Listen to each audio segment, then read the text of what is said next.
18-ից 25 տարեկան ես, բայց քեզ զգում ես 40 տարեկանի պես օգնած, արի տեսնենք իրականում ինչ ես անում դու։ Առավոտյան սուրճ եւ քաղցրավենիք, կամ ոչինչ,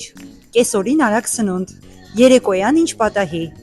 Առավոտյան, երբ դու ուտում ես քաղցր կամ արյունից պատրաստված սնունդ, քո շաքարը կտրուկ բարձրանում է։ Օրգանիզմը մտածում է, որ արդեն էներգիա կա եւ սկսում է ինսուլին արտադրել, բայց մի քանի ժամ հետո այդ շաքարը կտրուկ ընկնում է։ Արդյունքում դու դառնում ես թույլ, քնկոտ եւ նյարդայր։ Դու մտածում ես, ես էներգիա չունեմ, բայց իրականում դու գցում ես քո էներգիան։ Եվ ամենավտանգավորն այն է, որ երիտասարդ տարիքում դա արագ սովորություն է դառնում։